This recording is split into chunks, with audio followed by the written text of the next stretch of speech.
Olá, eu sou o Bruno Costa, psicólogo, psicanalista, e eu quero apresentar para você a teoria de Melanie Klein. Apresentar esse trabalho sobre o retorno à experiência de gratificação. O objetivo é te mostrar como nós desenvolvemos a capacidade para nos sentirmos amados e também a capacidade para amar. Isso sob a perspectiva da psicanalista Melanie Klein. Para isso, eu vou apresentar a teoria kleiniana, fazendo uma análise, lançando mão dela, de uma história bíblica, a história de Noemi, do Antigo Testamento. Eu vou apresentar numa primeira parte, aqui nessa aula, a história, como ela está escrita e como ela é interpretada pelos rabinos judeus.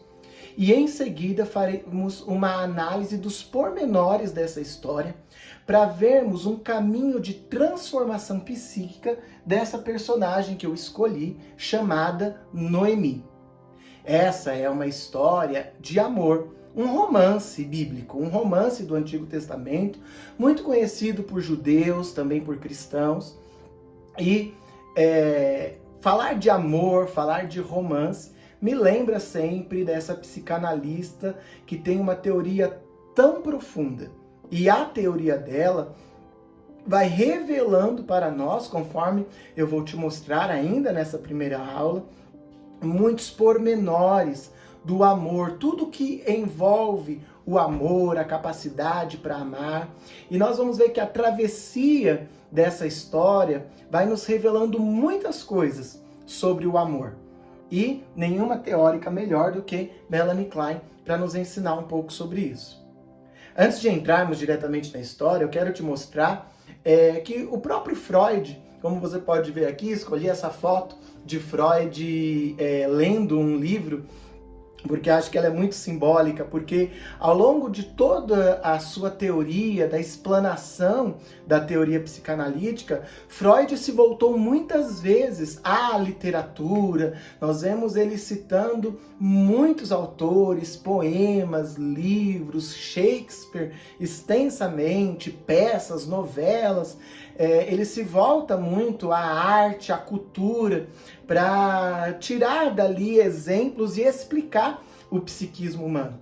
Tem um livro que está nas obras completas de Freud, tanto nas diferentes versões das obras completas. Nós temos um livro inteiro dedicado por Freud à análise de uma obra literária.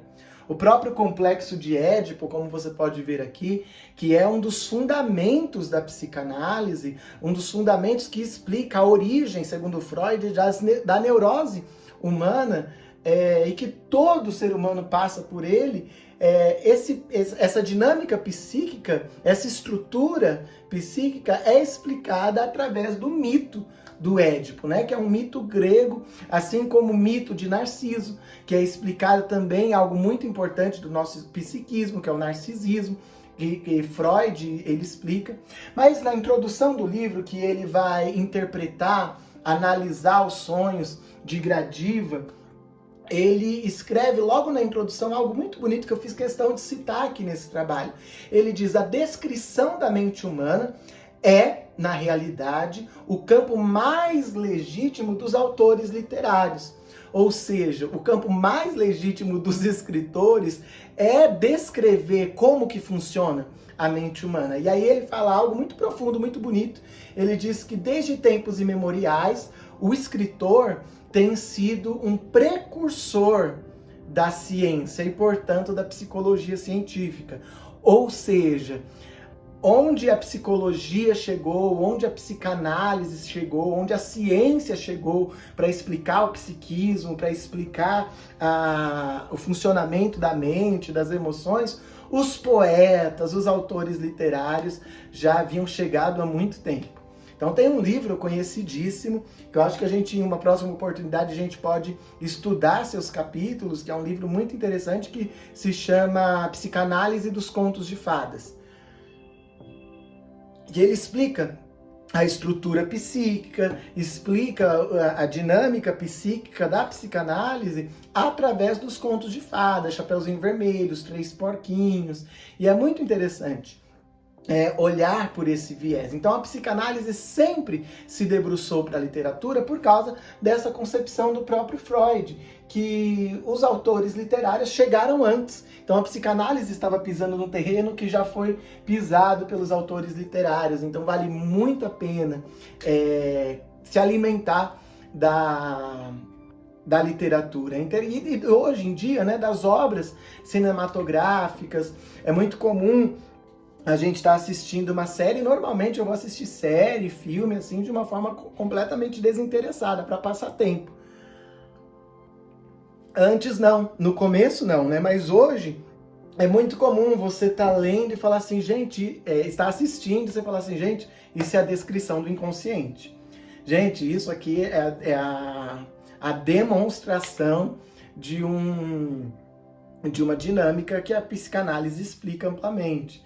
Então é comum, às vezes eu tô assistindo uma série ali só para me divertir e de repente eu vejo um episódio e falo, não, quando eu der aula sobre esse conceito eu vou ter que levar esse episódio dessa série para os alunos, porque isso elucida muito bem.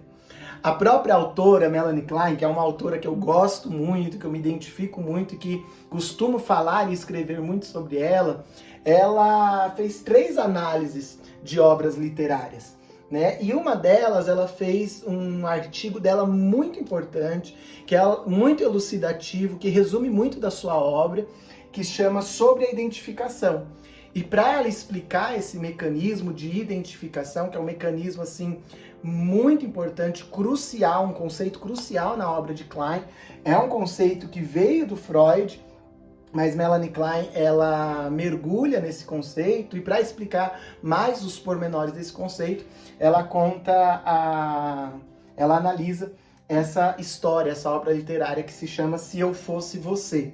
E tem muitos filmes, né, que acontece exatamente mais ou menos o que acontece aqui nessa trama, que é uma pessoa troca de corpo com a outra. Então tem um filme brasileiro, né, de que o homem fica no corpo da esposa, a esposa no corpo do homem, e vice-versa. E tem outros filmes também com algo parecido. É algo muito comum no cinema. E Melanie Klein explica isso, porque é algo que nós fazemos, né, para explicar a identificação. E aí, conhecendo a história bíblica, que são as histórias bíblicas, elas são muito difundidas na nossa cultura. Algum tempo atrás, eu estava em uma loja num shopping, e eu ouvi os vendedores conversando entre si e falando assim, nossa, você viu na novela que tá passando agora, a história de Sansão? Eu sempre soube a história de Sansão, mas não sabia que era uma história da Bíblia. Eu achei que era um mito, como qualquer outro, não sabia que era uma história bíblica. Então veja, as histórias bíblicas, elas estão na nossa cultura, são muito difundidas, são conhecidas, porque são muito importantes para nós, porque elas baseiam muitas coisas das nossas crenças, da crença do senso comum. E a história de Noemi é uma história muito importante na Bíblia, tanto para o judaísmo quanto para o cristianismo. Para o judaísmo, essa história ela está no livro de Ruth, que é a protagonista da história, mas tudo que acontece com Ruth acontece por causa de Noemi. A minha análise aqui é sobre Noemi. Mas o livro de Ruth é um livro muito importante que se destaca porque dentro da Bíblia ele está entre os 2 únicos que tem um nome de mulher, que carrega o nome de mulher, que é Esther e o livro de Ruth. E é o único livro do Antigo Testamento, o único livro, no caso da Bíblia judaica, do cânon judaico, que carrega o nome de uma pessoa que não é judia, uma pessoa que não é de Israel, não é da linhagem de Abraão. Então isso é algo peculiar nesse livro, tá? Para você ver a importância dessa personagem, para ela entrar assim. Ele é lido todos os anos em todas as sinagogas do mundo. Eu costumo de lê-lo nessa festa tão importante que acontece no nosso calendário, mais ou menos entre maio e junho, que é a festa de Pentecostes, Shavuot. a festa da colheita, porque a história acontece na época da colheita, tem todo um significado, e esse livro é lido então nas sinagogas dos judeus, na celebração dessa festa. E Ruth, ela se torna, por causa do seu envolvimento com Noemi, ela se torna bisavó do rei Davi, que é o rei mais importante de Israel, uma figura muito importante para os judeus. Para o cristianismo, ela é uma história importante por esses motivos também, mas também porque ela é uma das 4 mulheres que entram na genealogia de Jesus.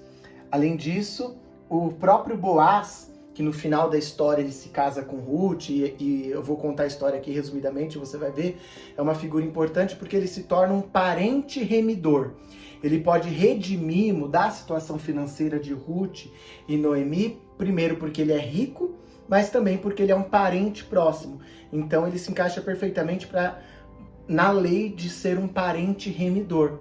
Então ele é um símbolo assim de Jesus, porque Jesus ele é essa pessoa que é 100% Deus, 100% homem.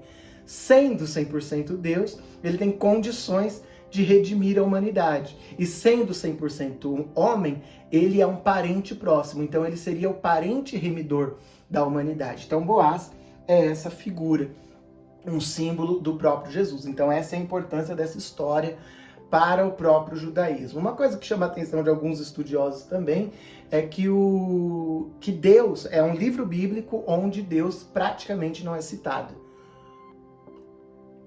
Mas aquilo que na história nós vemos, as coincidências que vão acontecendo, nós vamos compreendendo ali essa intervenção, existe essa crença da intervenção divina na história.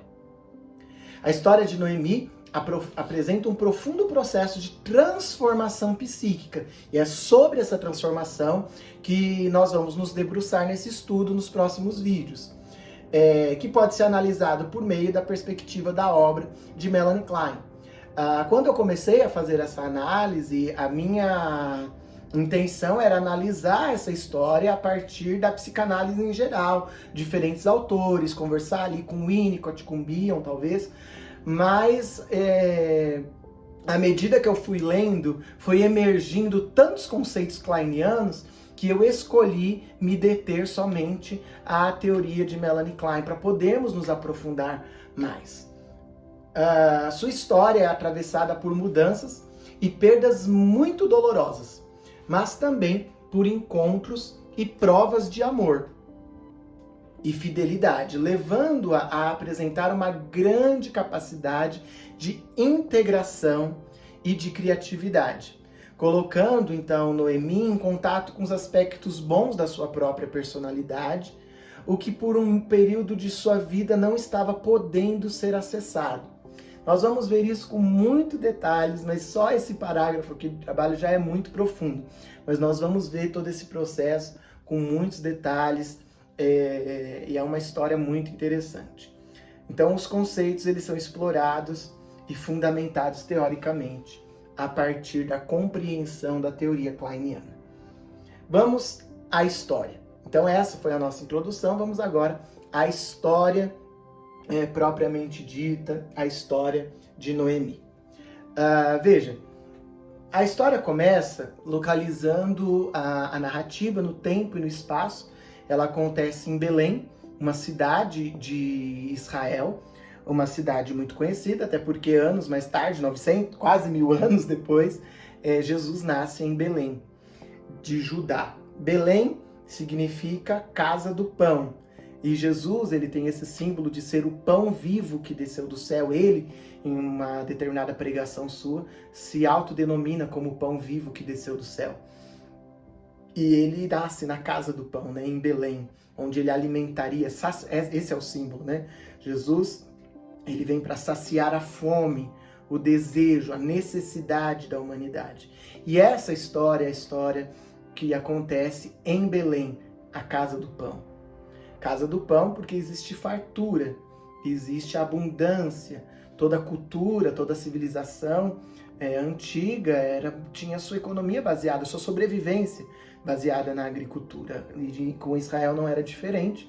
E Belém era uma cidade em Israel que se destacava pela abundância. Então, na época da colheita, o trigo que saía de Belém, ele era suficiente para o povo de Belém, mas também para o povo de outras localidades da própria nação de Israel. Então, Elimeleque é um homem casado com essa mulher chamada Noemi, que é a quem os nossos olhos estão voltados, e eles têm 2 filhos, um chamado Malom e outro Quilom. Esses nomes, Belém, Elimeleque, Noemi, Malom e Quilom, são muito importantes para a nossa análise posterior. E vem uma fome sobre a terra de Israel, e essa família de Belém vai embora de Belém para Moabe, que ficava mais ou menos a 80 quilômetros de Belém. É interessante destacar, né? Falei, né? Belém, Bethlehem, em hebraico, a casa do pão. Agora eles saem da casa do pão e vão para Moabe. Moabe é uma terra considerada escusa, uma terra amaldiçoada.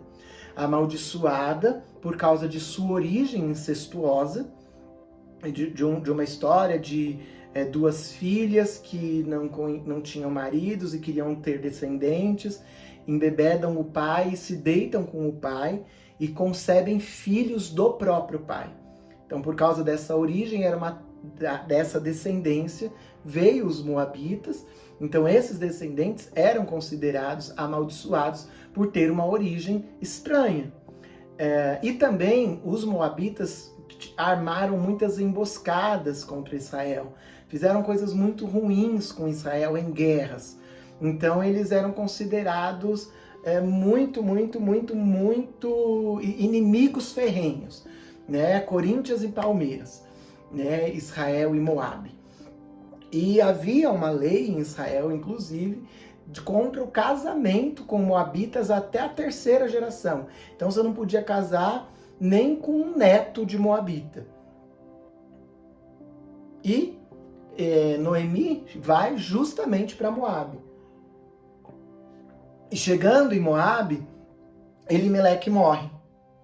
Depois disso, seus 2 filhos, Malom e Quilom, se casam com 2 moabitas. E aí, alguns estudiosos dizem que Orfa e Ruth eram 2 filhas do rei de Moabe.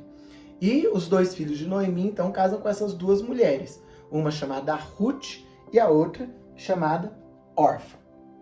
Veja, e em seguida Malom e Quilom também morrem. Malom e Quilom morrem, então nós ficamos aí com 3 viúvas na casa, Noemi, Ruth e Orfa. Noemi ouve que Belém voltou a ter fartura, né? A narrativa ela conta, né? Que Noemi ouviu que Deus se lembrou do seu povo e visitou o seu povo. Se Deus se lembrou, é comum nas histórias do Antigo Testamento, quando uma pessoa que está passando por uma situação difícil, que se arrasta por anos, de repente essa situação muda. Então, Deus resolveu ser bom para com Israel de novo, e ela decide voltar para Belém. Quando ela volta para Belém, no caminho, ela fala com as suas noras, vão embora, porque voltem para casa dos seus pais. Vocês estão me acompanhando, mas eu estou voltando para minha terra de origem, minha terra natal. Lá tem meu povo, meus parentes. Vocês são novas. Voltem para casa dos seus pais e se casem com alguém do povo de vocês, né? Porque até hoje, nós sabemos, é muito difícil a vida do imigrante, é muito difícil estar em outra terra, outro idioma, outra cultura, outra religião. Na época, isso ainda era muito mais forte, essas diferenças eram muito mais fortes, e elas decidem acompanhar Noemi. E ela fala, não, voltem para casa dos seus pais. E aí elas insistem. Quando elas insistem, Orfa e Ruth insistem em ficar. Noemi olha para elas e usa um argumento muito interessante que eu fiz questão de citar aqui as palavras dela. Olha o que ela diz: ide, minhas filhas, por que haveríeis de retornar comigo? Poderia eu ainda gerar filhos que viessem a ser vossos maridos? Ide, minhas filhas, pois já estou por demais idosa, para que possa ter esperança de voltar a casar. E ainda que eu casasse hoje, e ainda viesse a ter filhos, esperaríeis até que crescessem? Permaneceríeis até então sem vos casardes? Não, minhas filhas, embora minha amargura, por falar assim, seja maior que a vossa, pois contra mim se manifestou o Eterno. Então, aí com esse argumento, Orfa, Orfa, não sei se dá para ver aí na imagem, Orfa vai embora, que eu coloquei aqui, né? E Ruth se apega com Noemi. E aí Noemi fala mais uma vez para Ruth, Ruth, vai embora, né? Você tá vendo que Orfa está indo? E aí Ruth declara as palavras que talvez sejam as mais bonitas no que diz respeito à fidelidade, a amor, à aliança de toda a Bíblia, que inclusive são palavras usadas em muitos votos de casamentos. A Ruth olha para Noemi e diz, não me obrigues a abandonar-te, a desistir de te acompanhar, pois aonde fores, eu irei também. Teu povo será meu povo, e teu Deus será meu Deus. Onde pereceres, morrerei eu também, e lá serei enterrada. E possa o Eterno agir comigo de tal forma, que somente com a morte sejamos separadas. E depois dessas palavras, Noemi aceita, né? E vai embora com Ruth. E quando elas chegam perto da cidade, as mulheres da cidade reconhecem Noemi e falam, é essa Noemi? E Noemi fala, não me chamem Noemi. O meu nome agora é Mara, porque Deus está contra mim. Ou Deus me tratou com amargura. E aí o capítulo 1, essa história de Ruth, o livro de Ruth é dividido só em 4 capítulos, é um livro bem curtinho. E aí o primeiro capítulo se encerra com essas palavras, que aí elas chegam à cidade. Aí fala, então elas entraram na cidade. Mas é interessante chamar a atenção aqui a mudança de nome, algo que é comum nas histórias bíblicas. Em Israel isso é comum porque o nome é simbólico. E Noemi significa alegre, segundo alguns estudiosos. E Mara, aí todos os estudiosos são unânimes, né? Mara significa amarga. Então ela fala assim, gente, eu não sou alegre, olha o que aconteceu comigo. Perdi marido, perdi 2 filhos, fui embora aqui por causa da fome, perdi minhas posses, tô voltando. Saí porque os estudiosos dizem, os rabinos, os teólogos judeus, dizem que Noemi ocupava uma posição de liderança na cidade, era alguém muito importante. Mas agora ela volta, ela sai numa posição de liderança, com uma família, com posses, e retorna sem posse, sem família, sem posição de liderança, velha, triste. Então por isso ela fala, meu nome não é Noemi, meu nome é Mara. Mas isso aqui é algo muito, muito, muito, muito, muito importante para a transformação psíquica acontecer. Porque nós vamos falar melhor disso. Mas essa mudança de Noemi para Mara sinaliza algo muito positivo que está acontecendo dentro de Noemi. Sem isso, ela não teria as conquistas emocionais que ela teve posteriormente. Capítulo 2 então começa que Ruth deixa Noemi em casa e sai para trabalhar. E qual que era o trabalho que Ruth, uma mulher estrangeira, viúva, poderia fazer naquela época? Existia uma lei chamada Lei da Gleba. O que é gleba? Era uma lei de que os agricultores saíam para colher na época da colheita, mas ali no campo eles deviam colher somente o que estava no meio da plantação. Os cantos deveriam ser deixados. E não somente os cantos, mas também aquilo que eles recolhiam, aquilo que eles deixassem cair, eles não poderiam voltar e pegar. Deveria ser deixado no chão para que os pobres, viúvas, órfãos, estrangeiros colhessem. Então era uma política pública, né, social ali da época em Israel que havia. E Ruth, Noemi, eles se encaixam, né? Viúvas, pobres, estrangeira. Ela sai então para colher a gleba. E ela cai num campo, coincidentemente, lembra que no início eu falei das coincidências? Ela cai num campo de um homem chamado Boaz. E esse homem, quando chega ali a hora do almoço, ele chega no seu campo e chama um dos supervisores e fala, quem é aquela mulher colhendo no meu campo? Ele percebeu ali, talvez pelos trejeitos, pela aparência, provavelmente pelas roupas, que se tratava de uma estrangeira, alguém diferente, chamou a atenção dele. alguns dizem que pela beleza. E ele pergunta, quem que é essa moça? E eles falam, olha, e contam a história, Ruth, que veio pra cá com Noemi e tal, e ele manda chamar pra almoçar com ele. Ele senta pra almoçar, fala, olha, eu soube da sua história e achei muito bonito o que você fez com Noemi. Você poderia ter ficado no seu país depois que seu marido morreu, mas você resolveu acompanhá-la para cuidar dela. Ele tá aqui trabalhando para cuidar dela. Eu achei isso muito bonito. Então, eu vou te pedir, não saia para colher no campo de mais ninguém. Fique aqui somente no meu campo. Colha somente no meu campo. E se você sentir sede, eu quero que você beba da mesma água que os meus servos. E é algo bonito que quando o supervisor contou para Boaz, ele falou para Boaz, falou assim, olha, ela está trabalhando aqui desde a hora que chegou, parou só uns minutinhos, mas não para de trabalhar. Ela é uma mulher que chamou a atenção de todo mundo aqui, né? E Boaz fala isso para ela e pede ela volta a trabalhar e pede aos seus servos, olha, cuidem bem dela. Quando vocês forem colher, eu quero que vocês deixem cair algumas espigas perto dela, de propósito. Então, Ruth volta para casa no final do dia,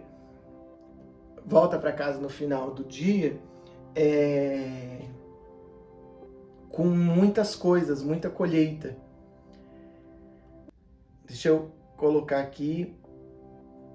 Ela volta com muitas coisas. E Noemi pergunta, quem é? Onde você colheu hoje, minha filha? Que você voltou com tanta coisa, Deus te abençoou muito. Ela reconhece isso, né? Deus te abençoou, você voltou com muita coisa. E aí Ruth fala assim, olha, eu colhi no campo de um homem chamado Boaz. E Noemi celebra e se enche de esperança. Porque ela fala, Boaz é o nosso parente. E aí aqui eu coloquei que existia uma outra lei. A lei do lerivato. Boaz era um parente próximo. E havia a lei, como eu citei rapidamente na introdução, a lei de que, se uma família perde todos os seus bens, perde tudo o que tem, um parente próximo pode resgatar tudo em seu nome e devolver a dignidade para essa família. E Noemi percebe que esse parente próximo é Boaz, e ele poderia resolver a situação dessa família. E Ruth também. Por quê? Porque a lei do lerivato qual que era? Se um homem morre sem deixar descendentes, o seu irmão se casa com a viúva para deixar descendentes em nome do falecido. Entende? Então o filho que nasceria seria considerado descendente do falecido. Então esse homem se casa com a viúva só por amor e para ajudar o falecido. E Boaz, mesmo não sendo irmão, por causa da lei do lerivato, ele poderia fazer isso. E por isso Noemi celebra. Mas há algo interessante aqui. Noemi chegou em Belém e não procurou nenhum parente. Por que será? Isso é algo notável também. Porque depois, mais pra frente na história, no próximo capítulo, a gente vai descobrir que tinha outro parente ainda mais próximo. Ou seja, Noemi podia ter chegado em Belém e reivindicar, pedir ajuda. Gente, por favor, você pode me ajudar? Eu quero minhas posses de volta. Mas ela não faz isso. Por quê? É algo que chama atenção e na nossa análise, a gente vai fazer uma análise profunda disso também. E que é algo que nos chama muita atenção. E aí nós entramos no capítulo 3. No capítulo 3, agora nós já estamos no final da colheita. Veja que o capítulo 2, tudo isso aconteceu no primeiro dia do trabalho de Ruth. Então agora nós estamos 3, 4 meses depois, no final do período da colheita. E Noemi fala, e isso tem um significado também muito interessante. Noemi fala para Ruth, olha, vai de madrugada, vai à noite, no celeiro, fica escondida, espera Boaz se deitar lá em cima dos feixes. Quando ele pegar no sono, você vai até ele, descobre os pés dele e deita-se ali aos pés dele.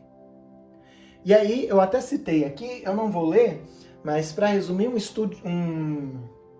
rabino, ele explica por que Noemi, provavelmente, por que Noemi pediu para descobrir os pés de Boaz. Isso porque, na época, quando um homem pudesse ser por causa da lei do lerivato, se casar com a viúva e ele falasse que não queria fazer isso, um outro parente podia falar, tá, você não casa, mas eu caso então. Você é o parente próximo, pela lei deveria ser você, mas se você abre mão, eu tomo o lugar disso.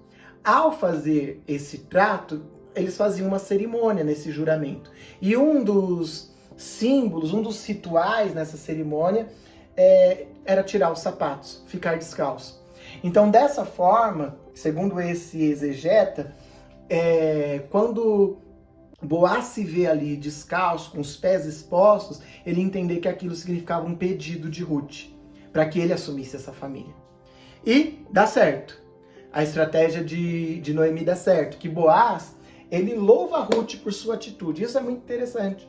Ele olha para Ruth e fala assim, olha, eu achei muito bonita a sua primeira atitude de vir com Noemi, mas essa então é mais bonita ainda, porque você poderia estar buscando um marido para você, alguém rico, alguém pobre, alguém bonito, alguém do seu gosto, mas você veio atrás de mim porque você está pensando em Noemi. Porque ao casar-se com Boaz, ele estaria dando descendência para Noemi, para o marido falecido. Então isso mostrava uma preocupação de Ruth com Noemi, muito amor, muita fidelidade. Boaz acha isso muito bonito, dá um monte de presente para Ruth. Fala para ela assim, olha, vai embora, não deixe ninguém perceber que você passou a noite aqui, porque podem entender errado, que aconteceu alguma coisa que não aconteceu. E pode ter certeza, eu vou redimir vocês. Mas tem um parente mais próximo. Se ele não aceitar, se ele aceitar redimir vocês, vocês estão redimidas. Se ele não aceitar, eu aceito, eu vou redimir vocês. E Ruth volta, conta a história para Noemi, e Noemi se alegra com a história, e ela fala algo interessante, que também é muito, muito, muito significativo. E quando nós analisarmos o capítulo 3, você vai entender. Noemi olha e fala assim para Ruth, agora sente-se e espere. Se ele falou, vai resolver. Senta e espera. E o capítulo 3 termina assim. E aí, finalmente, o capítulo 4, Boaz convoca o outro parente, e faz o combinado. Olha, você quer redimir a família de Noemi, que voltou para Belém? Ele fala, quero. Ele fala assim, só que se for redimir, você tem que casar com Ruth. Aí o cara falou assim, então eu vou declinar do convite, porque não quero me casar com ela. E aí Boaz fala, então eu assumo, eles tiram os sapatos, ali no que seria uma espécie de tribunal, que era na porta da cidade, que eles resolviam essas coisas, e ali na porta da cidade ele faz essa cerimônia, assume, se casa com Ruth, e Ruth tem um filho que é cuidado por Noemi, e que, na verdade, Noemi toma esse filho como filho dela mesmo, e cuida dele como sendo filho dela. E a história termina de uma forma muito bonita. As mulheres que viram Noemi chegando daquele jeito, agora louvam, celebram, né, que o Eterno não privou essa família de um Redentor, que o seu nome se torne famoso em Israel, e realmente é, porque esse menino que nasce, ele se torna avô do rei Davi, posteriormente, né, na história, e o livro termina com a genealogia mesmo, que de Ruth e Boaz veio Obed, que é esse bebê, de Obed veio Jessé, de Jessé, Davi, em Belém. E a nossa análise, então, será feita nos próximos vídeos. Você vai encontrar uma análise dessa história, de seus pormenores, a partir da teoria de Melanie Klein. E eu faço questão de falar aqui que essa autora desenvolveu as ideias de Freud. Eu gosto muito de uma frase do professor Riad Simon, que ele diz que aquilo que Freud viu com uma lupa, Melanie Klein, ela viu com um microscópio. Ou seja, ela amplia o que Freud nos ensina, nos apresenta. E aí, cada fragmento da história de Noemi, nós vamos tomar agora como símbolo de diferentes fenômenos vivenciados no psiquismo.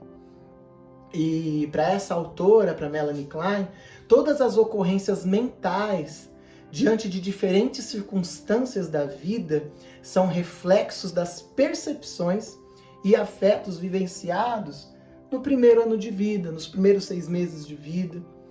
E aqui eu termino com uma citação de Melanie Klein, termino esse vídeo com uma citação de Melanie Klein, a mesma citação que eu quero iniciar o próximo vídeo, que ela diz: é preciso voltar à vida mental do bebê para estudar a interação de todas as forças que formam a mais complexa de todas as emoções humanas, aquilo que chamamos de amor. Então eu espero você no próximo vídeo, onde nós vamos começar a analisar o primeiro capítulo dessa história.